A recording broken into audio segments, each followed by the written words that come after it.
Boa noite, pessoal. Boa noite a todos.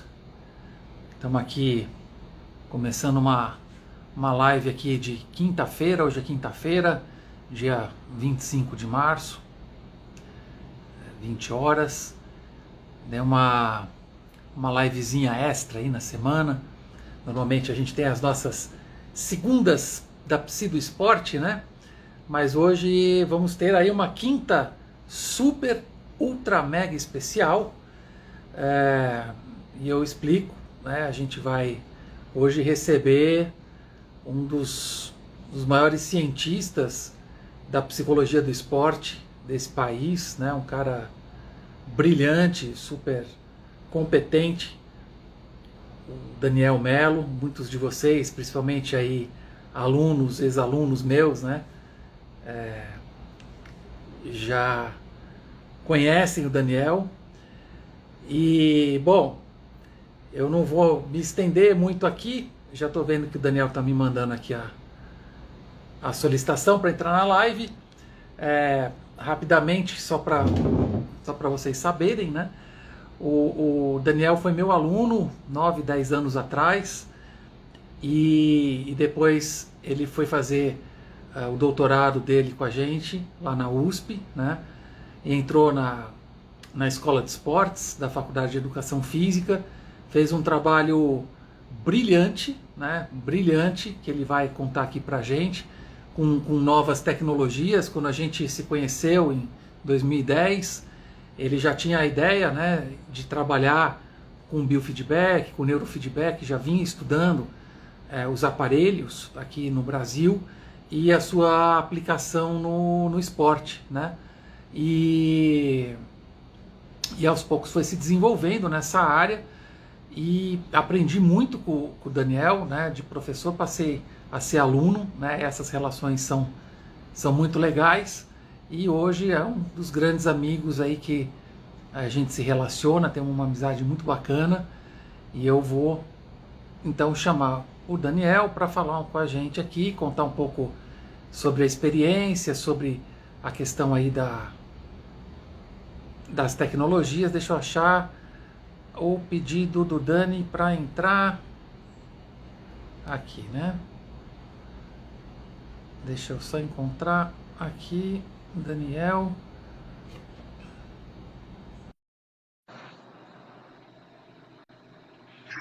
Daniel deve estar entrando aqui. E aí a gente vai. Aí. Fala, Pronto. Dani.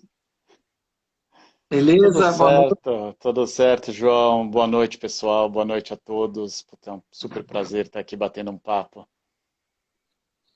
Satisfação, Dani. Muito, muito legal. Pessoal, eu falei aí da tua experiência com as mídias e com as tecnologias, né? E a gente, nessa década aí, tanta coisa que foi evoluindo, né, ao longo aí da psicologia do esporte e da psicologia clínica também, né? Visto que essa tecnologia ampla tem nos ajudado muito a trabalhar com casos clínicos, né? E muito com a esfera clínica do atleta, né? O lado clínico do atleta que a gente fala muito, né, na associação das linhas psicológicas, e acho que dentro da minha experiência, a qual eu devo muito a você pelos ensinamentos e pelas orientações, eu posso dizer que a minha carreira, né, na psicologia ela é moldada antes e durante a prática da tecnologia, não só pelo corpo, né, que ela nos oferece, né, o corpo que ela nos mostra em termos de sedimentação prática, e entendido que a psicologia em si ela é muito subjetiva, ela tem aspectos muito subjetivos na compreensão social, né, principalmente, e acho que a tecnologia ela traz uma roupagem muito interessante também na compreensão da psicologia clínica e da psicologia do esporte. Então, queria que você se apresentasse aqui um pouco, falasse um pouco da tua trajetória, contasse um pouco para o pessoal aqui, como que Uhum. você começou a trabalhar com a tecnologia, um pouco do que está acontecendo, enfim, o Claro, espaço é... claro. Valeu, João. Putz, eu comecei a trabalhar com tecnologia, na verdade, antes da faculdade de psicologia. né? Assim, é uma trajetória longa de paixões e ódios, né? Assim, com a tecnologia. Acho que todo mundo tem. Em que eu comecei a desenvolver antes da própria faculdade, né? Então eu desenvolvia software antes da faculdade, e aí eu cheguei num ponto de final do terceiro colegial, de precisar decidir o que, que eu ia fazer de faculdade, né? E fez até um processo de orientação vocacional em que saiu no processo de orientação vocacional, olha, você pode escolher nas 3 áreas que você vai se dar bem. Psicologia, engenharia da computação e ciência da computação. Eu falei, putz, e agora, né? Não me ajudou em nada, porque eram as 3 áreas que eu queria. E aí eu resolvi fazer psicologia, amei o curso, foi muito legal, mas durante o tempo em que eu estava estudando na faculdade, eu continuei trabalhando com computação. Então, eu continuei desenvolvendo o sistema, fazendo sites, até porque os próprios estágios de psicologia não, digamos, não eram os melhores em questão de financeira, né? Então, eu ia trabalhando com computação, desenvolvimento de sistema, e durante a faculdade, enquanto também fazia alguns outros estágios dentro de Rehab, que eu vou falar um pouquinho depois. Mas, e aí, quando eu finalizei a faculdade, eu falei, tá, e agora? Como que eu posso juntar essas coisas? Né? E aí eu acabei caindo dentro das abordagens clínicas, eu acabei caindo dentro da TCC, inicialmente não, inicialmente dentro da psicologia analítica, fiquei um tempo na analítica, e aí migrei para TCC, né? Migrei para TCC, fui fazer curso de TCC, me apaixonei pela TCC por tudo que é e pelas terceiras ondas, né? Então hoje eu trabalho desde a própria TCC mais pura, terapia cognitivo comportamental, mas trabalho com ACT, trabalho com mindfulness, trabalho com terapia de esquema, né, integrado com a tecnologia, porque aí eu cheguei num ponto que falei, tá, legal, o que, que eu tenho de tecnologia aqui dentro da psicologia já para que eu possa usar na prática? E a realidade é que existia, mas era um acesso muito difícil, né? Então a gente está falando aí mais ou menos de uns 10 anos atrás, 11, 12, em que o acesso à tecnologia para o nosso consultório não era tão simples como é hoje. Então eu fui buscar em cursos, por exemplo, nos Estados Unidos, fazer um curso de biofeedback, né? E aí eu fui conhecendo um pouco, e eu queria até comprar aqui, e aí era toda uma história, porque não vendia, eu achava só um site que tinha aqui, que chamava estressado.com, né? E aí eu falei, putz, comprar no estressado.com, um negócio que, sei lá eu, né? E eu acabei indo para os Estados Unidos e comprando lá, direto da mão de um professor de biofeedback lá, que ele me orientou a comprar um aparelho que trabalhasse com o estresse, a ansiedade dos pacientes. E aos pouquinhos eu fui levando isso para a clínica. Então, no início era só estudo mesmo, né, conseguindo integrar com algumas coisas que eu fazia eu mesmo, então eu aplicava em mim mesmo, né, eu testava ali os protocolos que eu tinha aprendido no curso para ver se eles davam certo, se eu mesmo ficava mais calmo, então eu sei que tem gente que me conhece aí, alunos que me conhecem, que eu já mencionei nos cursos, eu tenho TDAH, né, então é algo que ajuda muito, né, o déficit de atenção e hiperatividade, então ajuda muito na regulação, né? E aí, o que, que eu peguei? Eu peguei isso e comecei, depois dos cursos, depois dos meus próprios estudos com isso, eu comecei a aplicar em alguns pacientes. E já no primeiro paciente que eu fui aplicar em consultório, eu apresentei para ele, coloquei e tal, colocava nos dedos, com certeza você lembra, colocava nos dedos, era ainda uma versão anterior àquele, né? Era um azulzinho e tal, colocava nos dedos, e aí pluguei no computador, ele fez os primeiros exercícios e aí ele virou para mim e falou assim, tá, isso é novo, né? Isso. Eu falei, é novo. Eu, tá. E isso então eu preciso fazer respiração para eu ir bem. Eu falei, isso. E eu já vinha pedindo que ele fizesse respiração em casa há muito tempo e ele era resistente. Tinha 15, 16 anos, então, para que eu vou fazer essa respiração? Aí ele ficou olhando para a parede e falou, tá, eu vou fazer o seguinte, eu vou treinar essa respiração em casa, mas eu vou treinar tanto que eu vou zerar esse jogo antes de qualquer outro paciente seu. E, cara, essa frase eu lembro até hoje porque fez muito sentido a partir daí de usar com muitos pacientes, ou seja, como uma forma de motivação para que eles conseguissem treinar a respiração, então reduzir a ansiedade, reduzir a hiperatividade, no caso dele era um paciente com TDAH até severo, né? E aí eu comecei também a trabalhar com desenvolvimento disso, porque eu via que alguns softwares eram insuficientes para aquilo que a gente trabalhava, eram muito voltados à meditação, apesar que a gente trabalha com meditação, mas assim, não eram para todos os públicos. Aí eu comecei a trabalhar no desenvolvimento disso também. E até hoje, né, eu trabalho nessa parte de psicologia clínica, então com os pacientes clínicos, com déficit de atenção, com ansiedade, com fobias, fobia específica, fobia social, etc. Trabalho com os atletas, então em consultório, essa parte um pouco mais clínica de redução de ansiedade, treino de atenção, etc. E trabalho no desenvolvimento dessas tecnologias para levar também para o consultório de vocês, né? Consultório de todos aí que já viram ali talvez essa tecnologia, para trabalhar com isso de uma forma simplificada, sem precisar fazer anos de especialização em uma tecnologia, então que seja um acesso simples. Né? Essa sempre foi a minha ideia, que isso fosse simples para nós, que a gente se preocupasse com a parte psicológica, não com a parte técnica do aparelho, não com a parte tecnológica, que fosse uma coisa meio plug and play, né? Como você liga um mouse no computador, ele está funcionando. Claro que você precisa entender para Uhum. aquilo como serve, os protocolos de como usar e tudo mais, mas assim, se preocupar com a parte psicológica, os protocolos psicológicos e não técnicos de informática.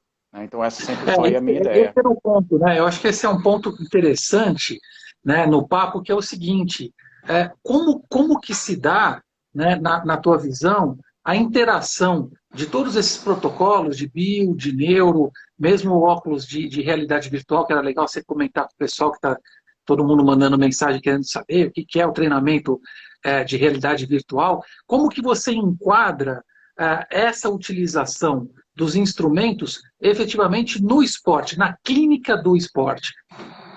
Não, perfeito, perfeito. Existe uma palavra em inglês que é até de difícil tradução, que é o seamless, né? Que basicamente é a aplicação de algo sem muitos obstáculos, então você nem percebe que aquilo está lá. E essa sempre foi a ideia, né? De colocar isso no consultório de uma maneira seamless, que faz parte do nosso trabalho. Então, por exemplo, a parte de biofeedback no esporte, isso vai fazer parte do nosso trabalho de ansiedade. Então, a gente já está trabalhando com protocolos, por exemplo, de respiração, para esse atleta reduzir ali a ativação dele. Então, a gente vai reduzir o sistema nervoso simpático através de uma respiração diafragmática, por exemplo. A gente tirar da gaveta um aparelhinho que simplesmente põe nos dedos ou põe na orelha, né, como um aparelhinho que eu estou aqui, a gente põe na orelha e pluga no computador, ou então até nem pluga. O próprio aparelho, na hora que você liga ele se conecta à tua rede Wi-Fi, onde está o teu celular ou o teu computador, e ele já passa os dados. Então, basicamente, você ligou o aparelho, pôs na orelha do paciente. Ele está olhando lá para o computador, e aí ele vai ver, por exemplo, uma linha que sobe e desce de acordo com a ansiedade. Ou um joguinho, em que ele vai conseguir controlar o joguinho com a ansiedade. Aí sempre, isso, a primeira reação é assim, como assim o joguinho responde à minha ansiedade? Como assim? Não estou entendendo. Como que, né? Aí você fala, bom, faz o seguinte, olha lá para o carrinho, eu quero que você foque no carrinho. E aí o carrinho está lá parado. Aí ele começa a fazer respiração. Você fala, começa a fazer uma respiração, aquela respiração que a gente vem treinando. E aí no que ele começa a fazer a respiração, o carrinho vai acelerando. Aí fala, mas fui eu que fiz o carrinho andar? Aí o que acontece? O carrinho para, porque ele saiu do ciclo respiratório, então o carrinho responde imediatamente. Então ele já fica entendendo que assim, esse é um efeito da respiração dele, é um efeito da ansiedade dele, por exemplo, subindo e descendo. E aí a gente vai mostrar num gráfico, fazer o que a gente chama de psicoeducação, né, que faz parte do trabalho do psicólogo, mostrar, olha, quando você fica ansioso, no seu corpo acontecem X coisas. Então, você tem aceleração cardíaca, você tem uma tensão muscular exagerada, você começa a transpirar, tal, tal, tal e tal. E assim, a boa notícia é que a gente consegue mensurar isso em tempo real e mostrar para você isso acontecendo e mostrar para você que a gente pode reverter esse processo. Ou seja, a tecnologia ela vem fazendo parte, ela não precisa ser, olha, eu tenho aqui uma tecnologia que eu vou parar, vou mudar de sala para a gente fazer um trabalho. Não, ela está aqui, né? Ela está aqui que eu pego aqui, pronto, está na palma da minha mão. né? O aparelho está na palma da minha mão, eu coloco na orelha do paciente e está tudo ali.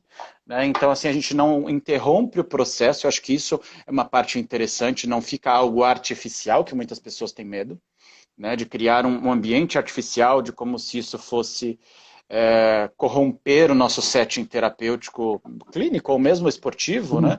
E quando na verdade não é nada disso que acontece, não é nada disso que a gente quer que aconteça, né? O que a gente quer que aconteça é justamente que seja algo natural, que ele entenda como uma progressão do trabalho que ele já vem fazendo.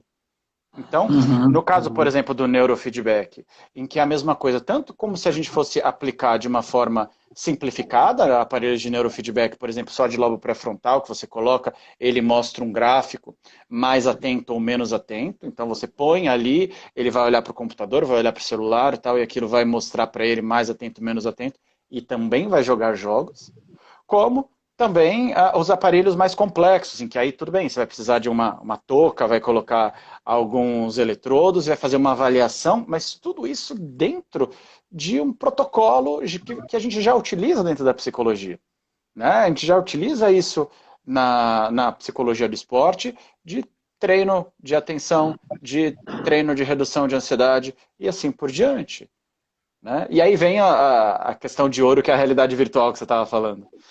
Né? A realidade virtual, ela é algo tão novo que assim, o óculos que eu trabalho hoje, ele tem, acho que 6 meses, né? 6 meses de vida, que é o Oculus Quest 2, né? Em que é um óculos sensacional e assim, que seria impossível fazer o trabalho que a gente faz hoje com realidade virtual há, sei lá, 5, 6, 7 anos atrás. Quando eu comecei a trabalhar com realidade virtual, isso foi em 2013, foi porque existia uma ideia de um óculos novo. Né? Sairia um óculos novo, a promessa de um óculos novo. Então eu comecei a desenvolver ambientes para um óculos novo. Né? E aí esse óculos saiu em 2014, e aí começaram a sair óculos 2015, 2016, que foram melhores, melhores, melhores, até só que eram para desenvolvedores. Até um óculos versão final, né, que saiu acho que em 2018, e aí saiu em 2019, saiu em 2020, o óculos que eu utilizo hoje, que é esse Quest 2, que é sensacional. Né? E aí No o que campo a gente... clínico, no campo Pode falar. clínico também, ele tem uma utilização muito bacana, né? Perfeito. Tanto no campo clínico quanto no campo esportivo. Então, no campo clínico, a gente consegue fazer, por exemplo, eu tenho mais de 50 ambientes que eu fui desenvolvendo nesse tempo todo, para medo de altura, para medo de falar em público, para toque de contaminação, para medo de animais, medo de água, medo de hospital, síndrome de jaleco branco e assim por diante. Né, vários ambientes que são clínicos que a gente pode utilizar o óculos para tratar isso, porque claro que ele não é o tratamento em si, o tratamento em si é a própria técnica da psicologia, ele só fornece um ambiente. Então, se a gente tem, por exemplo, um protocolo de exposição gradual, que a gente faz na TCC, a gente faz na psicologia comportamental, enfim, a gente tem um protocolo de exposição gradual que a gente vai colocar a pessoa em contato com um objeto aversivo, por exemplo, com o rato, que ela tem fobia, com a altura, ou mesmo com a sujeira, ou com o médico, com a água, com o que for. A gente vai colocar gradualmente a pessoa em contato. Se a gente não tem um óculos desse, a gente vai precisar ir atrás disso ou trazer alguma coisa para o consultório. Né? Já no medo de avião, por exemplo, começa a ficar complicado. Né? Ir, por exemplo, pegar avião com o paciente, ou pedir para o paciente pegar o avião sem nós, a gente não sabe o que está passando, então a gente vai fazer na imaginação o trabalho. Só que com o óculos de realidade virtual, a gente tem algo a mais, né? Em que a gente consegue colocar o paciente, depois de todo o trabalho feito cognitivo, tal, a gente coloca o paciente com óculos em que ele vai olhar para cima, assim, ele vai ver o teto lá, por exemplo, do finger indo pro avião. E aí ele olha para baixo, vê o chão, vê a janela, vê o avião na frente, ele vai caminhando e vai vendo o ambiente. Ele entra, senta na poltrona do avião, aí pressiona um dos botões aqui do controle, então a gente trabalha com controles, assim, né? Pressiona um dos botões, aí o avião decola. Né? O avião decola, e aí ele pressiona outro, o avião tem turbulência, por exemplo. Né? Então, quer dizer, Então, você pode, por exemplo, criar um processo de dessensibilização com uma pessoa, por exemplo, de criar imagens tridimensionais, por exemplo, da pessoa dentro de um carro indo para o aeroporto, por exemplo. Isso, depois no saguão do aeroporto, um guichê de isso, check-in. E aí até que essa isso. pessoa chegue dentro do avião, né? Isso mesmo, a gente tem diversos ambientes que são preparados para fazer essa parte gradual. Então aí tem, por exemplo, os softwares de agorafobia, por exemplo. A gente vai ter mercado, a gente tem o metrô, então ele desde de fora da estação do metrô ele vai entrando na estação, aí cruza as catracas, aí é igualzinho o metrô de Nova York, né? Então ele pega as escadas, ele desce, sobe, aí ele fica esperando o metrô, ouvindo lá a fala do que fica no alto-falante, né? Espera o vagão chegar, ele entra no vagão, tem gente no vagão, aí ele vai, troca de estação, então é todo um processo gradual que ele vai fazendo, se ele quiser, se não ele para e vai para um ambiente de relaxamento também. Porque também tem os ambientes de relaxamento, lógico, né? Tem praia, Tem que ter. spa, rio, lago, chuva, tem vários ambientes de relaxamento que são agradáveis para fazer a respiração. E dentro do esporte, por exemplo, você pegar um lutador de MMA, dá para criar um ambiente de um octógono, o barulho da torcida, isso tudo é possível para trazer. E a pergunta ainda, ela, acho que ela se prolonga nas tecnologias, se é possível, por exemplo, você fazer um monitoramento psicofisiológico pelo biofeedback através das imagens que são emuladas dentro do óculos e pela respiração, ele criar algum tipo de relação saudável e positiva com a vivência tridimensional, aferida simultaneamente com o biofeedback e controlada com a respiração? Então, vamos por partes. Temos vários ambientes de exposição para atletas, como você falou, perfeito. O octógono, sim.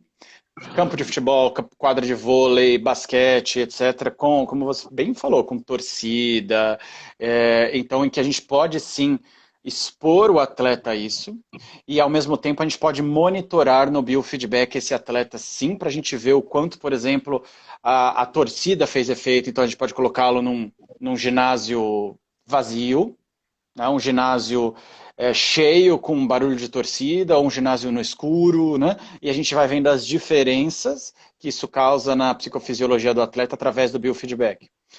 Isso já é possível. A segunda parte, que é ter o feedback dentro, ainda não desenvolvemos, mas está no forno, né? Que a gente consiga pegar este aparelhinho, que esse é tão novo, que é o protótipo que eu recebi hoje em casa. Tá? Nossa, Então, é o nosso protótipo aqui do novo biofeedback, que está saindo agora, o BioHealth, né? Então, assim, a gente acabou de lançá-lo, ele está protótipo, e a gente vai conectar ele com o óculos.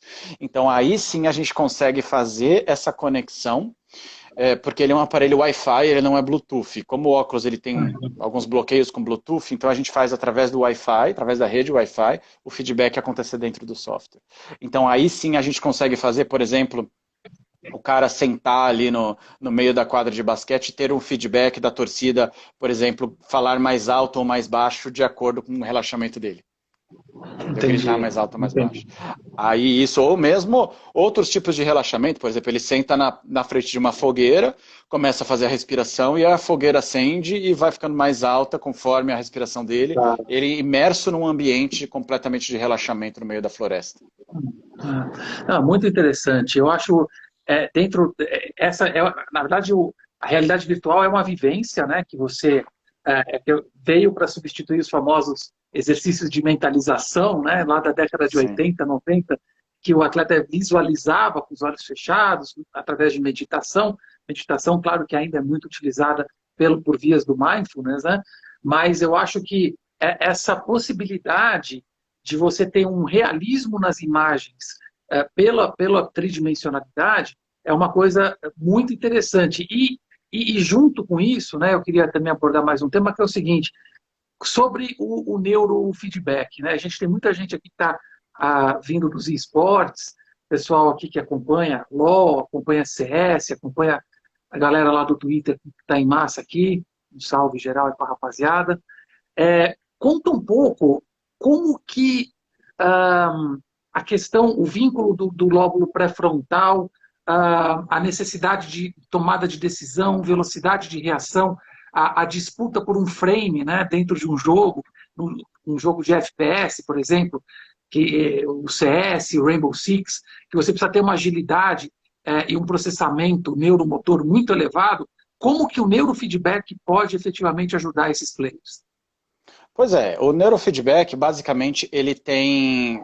Eu vou pegar aqui um exemplo. Esse exemplo aqui é do Muse 2, né? Ele tem esses sensores, né, que acho que dá para ver na frente dele, em que são umas plaquinhas que ficam aqui, que são sensores de eletroencefalograma que pegam a ativação do lobo pré-frontal. Nem todos são pré-frontal, depende da função, depende do objetivo, como eu falei, a gente pode até usar a touca, mas esses de pré-frontal, eles são mais simplificados e trabalham exatamente com esse ponto, que é a concentração, a tomada de decisão. Então, os próprios aparelhos já têm protocolos para saber, por exemplo, o nível de ativação. Você aumentou o nível de beta, reduziu o nível de teta, ou você está num estado alfa-teta, isso significa, por exemplo, atenção passiva, que pode ser muito interessante, que é mais próximo do flow, né? Então a gente vai treinar, por exemplo, o flow através do neurofeedback, então ele consegue mensurar esses aspectos, né, neurológicos, então através de ondas de eletroencefalograma. Só que ele não mostra para o atleta essas ondas brutas, porque não adiantaria nada. Né? Então ele mostra, digamos assim, num protocolo de 0 a 100, que você tem uma linha subindo e descendo com atenção e concentração. Então se você está mais concentrado, ele sobe, se você está menos concentrado, ele desce, porque ele faz um tratamento dos dados. Então esses aparelhos, eles têm, além dos sensores, eles têm amplificadores de sinal, eles têm filtros, né, para eliminar ruído, etc. E aí ele vai fazer um cálculo em que ele vai mostrar de uma maneira simplificada, ou mesmo dentro de um jogo. Então, o que você vai fazer, por exemplo, a gente tem o nosso joguinho do Mindwave, que a formiga vai empurrar lá a maçã até o formigueiro. Né? Então, ela só vai conseguir empurrar até o formigueiro se você estiver mantendo uma tensão acima de 30% na primeira fase, por exemplo. Numa segunda fase, acima de 35%. Numa terceira fase, acima de 40%, e assim por diante. Né? E aí você vai conseguindo treinar esse atleta, e sendo esse atleta, por exemplo, de esportes, que a gente tem uma necessidade de uma velocidade de reação muito alta, né? Isso faz muita diferença, né? Porque a gente consegue fazer com que a pessoa melhore a capacidade de tomada de decisão, a velocidade e capacidade de tomada de decisão, e um pouquinho que melhore, a gente sabe a diferença que isso faz. Então, por exemplo, trabalho com atleta de automobilismo. Isso também faz muita diferença num momento que o cara está a 280 por hora para fazer uma curva. Ele tem que tomar uma decisão. Isso faz muita diferença, um décimo de segundo ali. Então, tanto no neurofeedback quanto a realidade virtual a gente consegue com isso. Porque o que a gente tem na realidade virtual? Temos um software que a gente chamou de estimulação cognitiva. Em que a gente tem, acho que se não me engano, são 10 ambientes diferentes para treinar funções cognitivas. E são funções executivas, desde a atenção concentrada, atenção difusa, a gente tem memória de trabalho, né, memória operacional prospectiva, a gente tem vários tipos de software para cada função. Então a gente tem, por exemplo, para treinar memória, um supermercado, em que inicialmente você está com óculos, aparece ali uma geladeira que tem uma lista de compras. E essa lista de compras desaparece e você aparece no mercado. E você precisa comprar aquela lista de compras. Então você vai pressionando, comprando tudo, e no final ele te mostra, olha, você comprou X itens certos, X errados, e faltaram tais itens. Né? E aí essa lista são fases, então vai ficando mais complicado, mais complicado, mais complicado. Né? E assim a gente tem de atenção, etc. De memória, de tomada de decisão, tem uma porção de funções, né, neuropsicológicas que são atuadas. Isso. Agora, Dani, você sabe que quando você estava falando, eu estava lembrando de discussões recentes, que eu acho que é interessante também da gente passar para o pessoal, e muito estimulada pela Paula Figueiras, né, que é uma psicanalista, né, trabalha com esporte, e ela tem se ocupado muito da questão clínica do trabalho com os atletas, né? E eu tenho raciocinado e refletido muito sobre a questão da saúde mental, né? E para mim começa de alguma forma a ficar claro que a gente tem duas dimensões que precisam de alguma forma se darem bem, se assim a gente pode dizer. Esse lado da ciência, né, que tão bem você domina e estuda, né, e simultaneamente o lado do ser humano, o lado do seu desenvolvimento, o lado das suas emoções e, sobretudo, o lado que aqui a gente pode chamar, talvez, do seu contexto cognitivo ou da sua capacidade de saúde, né, de assimilar no campo mental de uma forma saudável o que o alto desempenho no esporte obriga os atletas. Enfim, o que eu queria estabelecer, né, aqui é um raciocínio contigo de qual é o limite que a gente tem da ciência para o desenvolvimento dessas funções neuropsicológicas para a saúde mental do humano que habita o atleta. Entende? Eu queria Claro. até entender um pouco o que você pensa, porque a gente sabe que o alto rendimento ele é muito exigente em termos físicos, táticos, técnicos e psicológicos. E que a gente tem instrumentos para ajudar os atletas a essa, entre aspas, musculação Sim. neuropsicológica, né, neurodinâmica, neuromotora. Mas a questão é, até que ponto? Aonde que entra a questão da saúde? Aonde que entra a questão associada às exigências do alto rendimento? E aonde é o papel do psicólogo nisso tudo? Então, colocação perfeita. Eu acho que tem que entrar para nós, psicólogos, né, em todas as etapas. Né? Eu acho que isso tem que estar no olhar desde o início. Eu concordo completamente com o que você está trazendo, né? Porque a gente está falando aqui de tecnologias para alta performance, por exemplo, né? Para alto rendimento. Uhum, uhum, Mas essas mesmas tecnologias, elas têm que servir para a gente trabalhar esses aspectos cognitivos que são íntimos do atleta e que são a preparação para lidar com a pressão também para o rendimento, mas é principalmente para ele. Né? Porque a gente trabalha com atletas, a gente sabe que esses atletas, eles têm depressão, eles têm toque, eles têm transtorno alimentar, eles têm TEPT, eles têm, né?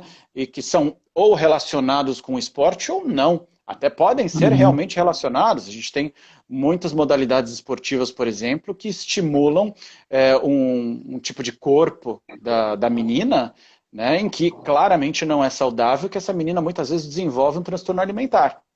Né? então, Então a gente precisa o tempo todo estar de olho nisso, né? Para dar o amparo que ela precisa, né? Até onde é saudável. Né? Então a gente o tempo todo vai lidar com isso, em que assim essas tecnologias aqui elas não podem servir como de uma forma utilitarista, ou seja, somente para conseguir resultado. Né? é isso. Então, Exato. porque a grande questão é que assim, a gente tem que pensar que a gente está lidando com saúde mental, em que a gente está lidando com redução de ansiedade, aí tanto de pacientes clínicos quanto de atletas isso vai ser positivo. Um treino de atenção para quem tem um déficit de atenção, isso é muito bom, muito positivo. E assim por diante, né? Então a gente tem que focar nas duas coisas. Eu acho que o tempo todo, sempre que a gente trabalha com o ser humano, né, a gente não pode esquecer exatamente isso que você está falando. Que antes do profissional, independente da área, se ele é um engenheiro, se ele é um presidente de uma empresa buscando um alto rendimento, etc., que a gente não pode esquecer que ele é uma pessoa, porque senão qual é o risco? O burnout. A Estresse. gente vai, exato, a gente vai, entre aspas, motivá-lo para tentar atingir um patamar em que muitas vezes não é possível. E aí o que acontece? O estresse, o burnout, o abandono da profissão e assim por diante. Não é esse o nosso objetivo, claramente. Não, sem dúvida. Eu acho que há de se tomar um cuidado sobre o limite, né, desse aprofundamento das técnicas, seja elas quais forem, né, no caso, porque acho que é o que eu costumo dizer para os meus alunos, né, o esporte de alto rendimento está muito distante de ser saudável mentalmente, Sim. fisicamente, há muito tempo que não é mais, né? A competição, o caráter competitivo é muito elevado. Mas um outro tema que também tem me chamado a atenção, e queria dividir contigo e te ouvir um pouco, são algumas crenças limitantes que eu venho acompanhando já há algum tempo, né? na clínica e que antes eram comportamentos específicos e pontuais, mas que hoje eu considero como alguns sintomas importantes na clínica do esporte, né, atual, uma delas que é a crença central do medo da vitória, o medo do sucesso. Né? Eu queria entender um pouco como que você enxerga isso, como que isso tem se apresentado na sua clínica esportiva e quais os caminhos que você tem pensado em trabalhar essa questão que o pessoal fala aí em síndrome do impostor, autossabotagem, mas a gente sabe que tem toda uma estrutura mais profunda, mais enraizada, tanto em planos sociais, sócio-históricos. Hoje eu fiz um vídeo que vai para o canal do YouTube falando um pouco dessa constituição sócio-histórica da autoestima, do medo do sucesso, da identidade, da mudança, dos pensamentos pautados em crenças muitas vezes que são extremamente danosas e que geram tantos prejuízos para a performance, para o rendimento e, consequentemente, para os resultados. Como que você está enxergando esse boom, né, da dificuldade da vitória, que eu falo, né, o medo do sucesso, a usina do fracasso? Perfeito. Eu acho que a estrutura, como você bem descreveu, ela é complexa, né? Existem aspectos que são culturais, existem aspectos sociais até mais amplos do que a própria cultura que estamos inseridos aqui. Existem aspectos, digamos, culturais esportivos dentro daquele clube, dentro daquela modalidade esportiva, e que para nós psicólogos do esporte a gente precisa conhecer esse contexto. O que significa para um jogador de futebol vencer, o que significa para um tenista vencer, isso provavelmente tem um significado diferente, né? Porque tem um significado diferente perder para eles. Né? Então, para uma modalidade isso pode ter um significado, para outra modalidade isso pode ter outro. Então, eu atendo, por exemplo, jogadores de futebol com 19 anos, em que eu já ouvi frases pesadas de, olha, eu sou um incompetente porque eu tenho 19 anos e eu ainda não consigo sustentar minha família. Né? Então, assim, são frases extremamente pesadas que estão inseridas dentro do contexto do futebol, porque dificilmente numa outra modalidade ou numa outra profissão a gente ouviria isso de uma pessoa de classe média, ou classe média alta até, mas que tem uma crença ali de que precisa sustentar os pais, né? Isso a gente não está falando de filhos, não, a gente está falando dos pais, né? Então, sustentar os pais porque está dentro de meio de que, por exemplo, ele tem amigos que fazem isso, que ganham 100 mil, só que ele não consegue ganhar 2, né? Não consegue ganhar 2 mil. Então, assim, isso, a gente tem que entender esse contexto para aí a gente ir para o particular. Né? Então a gente vai entender esse contexto social, esse contexto global, cultural, e aí a gente vai para o particular, que é o que você estava falando da estrutura de crenças, do esquema dessas pessoas. Em que aí a gente vai tentar entender o que significa para aquele atleta, né, a vitória ou a derrota, ou o que significa, quais são as experiências que ele teve com vitória e derrota, quais são os prejuízos que ele pode ter com uma vitória. Porque a gente sabe, as vantagens que você tem com uma vitória são bastante óbvias. Então você vai ter título, você vai ter mais dinheiro, você vai ter fama, legal. Mas e os prejuízos que você vai ter? Né? Existem aqueles que são, se a gente parar para pensar em grandes astros, ok, a gente tem a perda de liberdade, a gente tem um monte de outras coisas, então uma responsabilidade grande perante a família, perante aos amigos, perante a tudo. Mas mesmo para o pequeno, qual é a perda que ele tem com a vitória? Então, por exemplo, pô, se eu ganhar, ou se eu ganhar muito, eu subo de categoria e eu vou ser ruim. Né? Então, só isso já justifica muitas vezes o medo paralisante que ele tem, em que, por exemplo, tive um atleta que falava assim, não, na hora que chega para eu ter uma competição internacional em que eu poderia mudar de patamar, minha perna começa a tremer. E eu não entendo, eu não sei se é frio, eu não sei se né, assim. Então, ele começa a trazer aspectos fisiológicos, mas que se baseiam numa situação em que disparam pensamentos ali, nossa, se eu ganho, aí eu vou mudar de patamar, ok, mudar de categoria. E aí quando eu debato com ele um pouco mais o que vai acontecer quando ele mudar de categoria, agora ele é o melhor da categoria, ele passa a ser o pior da categoria, porque ele sobe para uma categoria que ele acha que todo mundo é melhor do que ele. E assim por diante, então isso é individual. né? Mas que parte, logicamente, desse aspecto coletivo e cultural que nós temos. Então, acho que com certeza vale a pena nós, como psicólogos do esporte, entendemos o contexto cultural aqui que vivemos, entendermos a modalidade esportiva que aquele atleta se insere, o clube, e aí a gente vai para o individual, para essa estrutura de crenças, até uma crença central, por exemplo, de desamor, em que ele vai ter um pensamento, por exemplo, de que se eu não vencer, as pessoas nunca vão gostar de mim. E aí isso leva uma importância tão alta, que ele paralisa, por exemplo. Então, e aí a minha colega aqui, querida amiga Liane, que trabalha com esportes, super competente, ela coloca essa questão, né? Que ótimo assunto. Vejo muitos atletas pedindo desculpas nas redes e se depreciando, né? Se autodepreciando, na verdade, perante a torcida, que acabam sendo vítimas de hate. E isso pode, se ela pergunta aqui se isso pode afetar a saúde mental deles. Eu acho que sim, né? Quer dizer, que é um pouco isso que você está falando, né, Dani? Nessa esteira, quer dizer, o atleta, ele parece que já tem uma expectativa pré-programada de ir mal. Ele já configura o ir mal, enxergando já previamente, ele chegando na rede social, já falando com a torcida, ó, pessoal, foi mal hoje, uma vergonha, lamentável. A gente vê atletas de esporte É, fazendo isso o tempo todo no Twitter, né? E aí a torcida vem com tudo, quer dizer, sabe, o cara vira as costas abaixo e a torcida manda brasa, entendeu? E aí, acho que a gente precisava entender um pouco esse movimento, né? Que movimento é esse?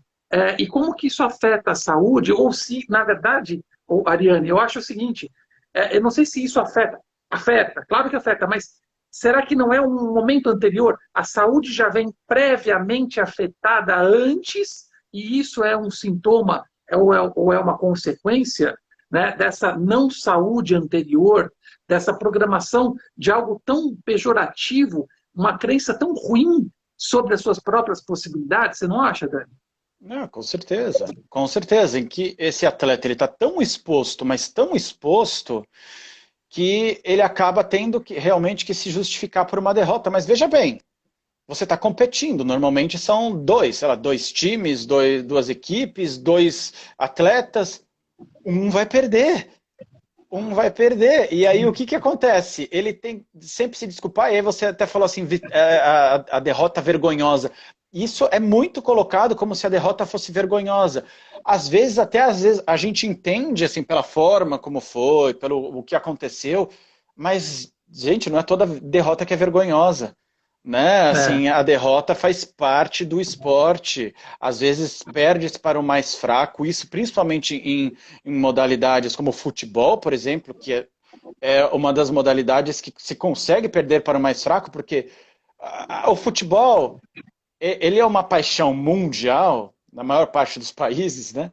Porque ele tem o resultado dele ele é muito simples, ele é 1-0, 2-1, 3-1, né? Então pode acontecer do time mais fraco ganhar, diferente, por exemplo, do basquete, que você tem um placar muito grande, vai acontecer uma catástrofe ali se o time perder para um muito mais fraco. Porque como que você vai perder, né? Assim, não é assim, poxa, eu errei o arremesso. Não, tá, mas um. Você teve quantos durante o jogo? Agora, se você errou o pênalti, pode ser que você tenha perdido o jogo, né? Então, é, isso faz com que o futebol fique mais imprevisível. Mas aí a derrota ela não pode ser um fracasso, e é o fracasso dos 11, do treinador, dos reservas, do clube, do dirigente, e aí tem também a parte de não ser campeão. Mas campeão, num campeonato mata-mata, você está sendo um entre, sei lá, 60 e poucos. Num campeonato de pontos corridos, você está sendo um entre 20. Então, assim, e os outros 19 que não foram exato. campeões? Né? Então, assim, é isso que ela está colocando do pedido de desculpas, isso faz parte da nossa cultura em que ele se sente obrigado a vencer, e aí essa exposição em que, de certa forma, a própria mídia promove, mas eles também acatam, porque eles também têm o perfil em rede social, eles ficam expondo. É lógico que também ganham por isso, através de marketing, através das Uhum, marcas. uhum, Então, uhum. acaba sendo uma maneira de exposição positiva, mas também negativa, porque se você está exposto, você está exposto. Você controla, mas você não controla o que o outro fala. E você sabe que às vezes isso vem de CEO, vem de manager. Outro dia o Flamengo dos esportes vinha de uma sequência ruim e o Bambambam, o americano que faz, acho que é Jet, o nome dele, colocou, arrebentou, né? Pela segunda vez, a primeira vez ele colocou um GIF no Twitter que era de dinheiro, um monte de dinheiro e um fósforo e o dinheiro queimando, né? Quer dizer, querendo Nossa. falar, tô queimando dinheiro com esses caras, entendeu? Queimando dinheiro. Aí, há pouco tempo, 2 semanas, sei lá, 20 dias atrás, ele colocou uma coisa tipo vergonhoso, ou uma coisa do gênero, não foi vergonhoso, não foi alguma coisa assim. Então, aí você começa a pensar, eu fui, inclusive, lá, eu disse, olha, não é por aí, tará, tará, e a torcida veio e falou assim, não, professor, é porque nos Estados Unidos é assim. Na NBA, quando o time vai mal, o CEO vai lá na rede e acaba com todo mundo. Eu falei, olha, eu não sei se é bem assim, mas ainda que seja que é Brasil, cara. A gente tem uma constituição sociocultural e emocional diferente do americano. O americano, talvez, Sim. desde o college, já tenha essa cultura. Aqui você pega, muitas vezes, uns meninos que têm aí 16, 17, 18 anos, que estão no começo de carreira, vê o dono do time dar uma esculachada como essa, o cara fica 3 noites sem dormir. E o quanto que isso gera de estresse emocional e quanto que também, muitas vezes, as equipes que não têm psicólogos, esses meninos ficam a ver navios, dormindo, sonhando com aquele dinheiro sendo queimado, postado pelo dono da equipe que você usa a camisa, o uniforme, entendeu? Então eu acho que tem toda uma dinâmica, né? Social, institucional, cultural, comportamental, né, envolvida nisso, e acho que é mais do que uma abertura para que os psicólogos precisam trabalhar dentro dessas Sim. organizações. Não tenha dúvida. E olha só, olha a diferença que nós temos ainda. Dentro de bem ou mal, dentro do futebol, ou dentro de outras modalidades coletivas, a pessoa ela vai subindo degrau a degrau, né? Então, teoricamente, quando se chega no profissional, você já tem uma experiência, né, para chegar lá. Nos esportes, as coisas são um pouco diferentes, até pela novidade, né, assim, até pela própria idade deles e tudo mais. Imagina você ali com, sei lá, 18 anos, conseguindo pela primeira vez ganhar um dinheiro que, puxa, você está maravilhado, tendo fãs ali do seu lado. E aí você vê um dirigente, que é uma pessoa que você tem medo, respeito e tudo mais, colocando um GIF desse de queimando dinheiro, é possível que isso mexa numa estrutura de desvalor desse adolescente, em que olha, é o valor dele que está pegando fogo. E, não é, e a questão é que a gente não consegue, como ser humano, separar muito bem. Ah, não, mas é o valor financeiro que ele paga como investimento. Não, o valor é o meu valor, é o quanto eu tenho valor como pessoa. Né? Então, se eu não estou conseguindo produzir, se ele está gastando dinheiro, se ele está jogando dinheiro no lixo, significa que eu sou o incompetente, eu não consigo, e aí é isso. Você está falando das noites sem dormir, de tudo mais. Claro que cada um consegue lidar com isso de uma maneira, de acordo com estrutura familiar, experiência que ele tem, já experiências com pressões menores anteriormente, com estrutura cognitiva mesmo. Mas há um risco muito grande de você expor esses atletas dessa forma, ainda mais sem um trabalho psicológico no time. É um tiro no pé. Acho que essa é a questão, é um tiro no pé. Porque esses atletas eles não estão preparados para lidarem com pressão. Né? Não dá, com 16, 17, 18 anos, sem uma preparação anterior, sem uma equipe, um trabalho psicológico, não dá para esperar que eles vão reagir bem disso, né, com isso.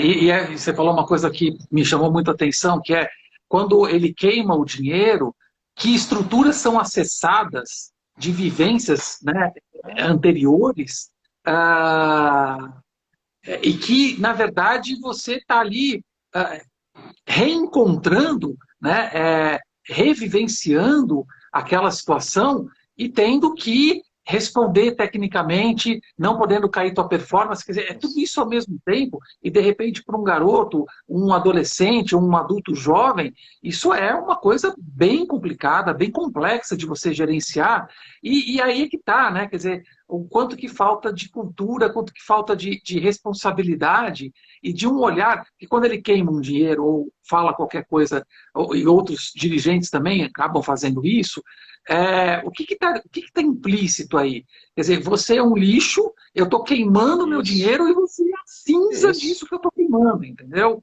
Como é que isso. resgata isso, né?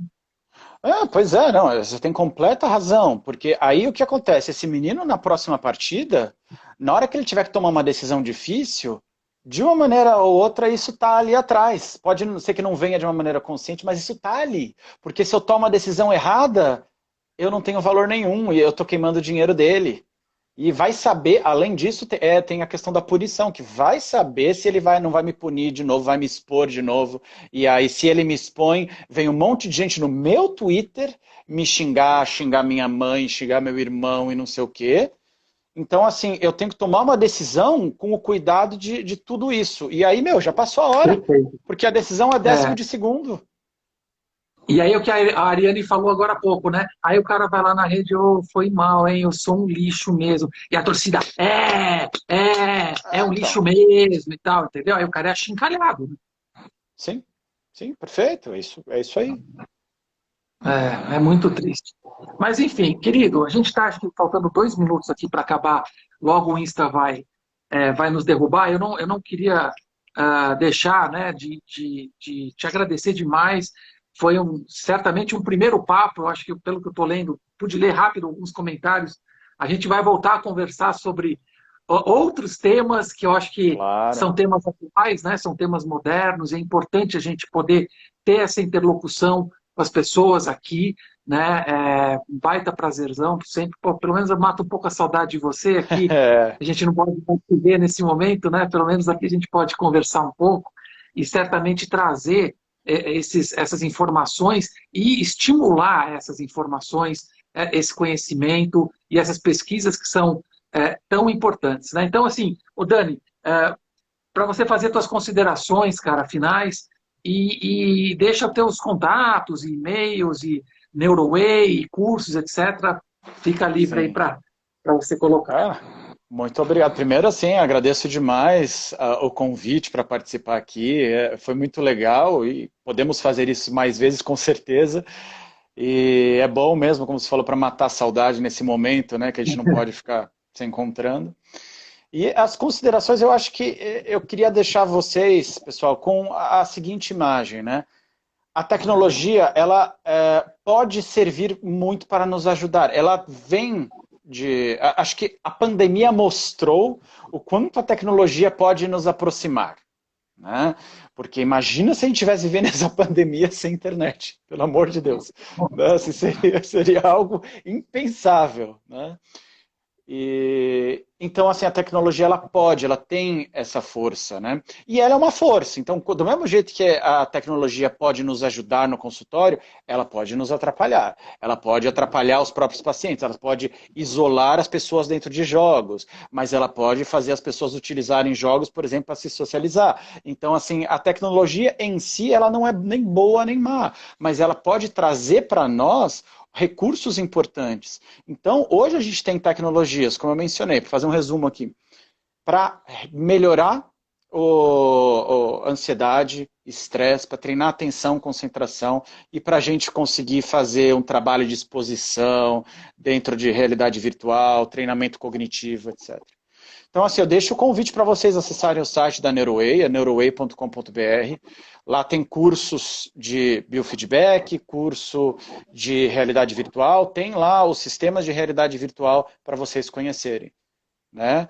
Então fiquem à vontade também para me mandarem mensagem aqui pelo meu Instagram, né, danielmelo.psi.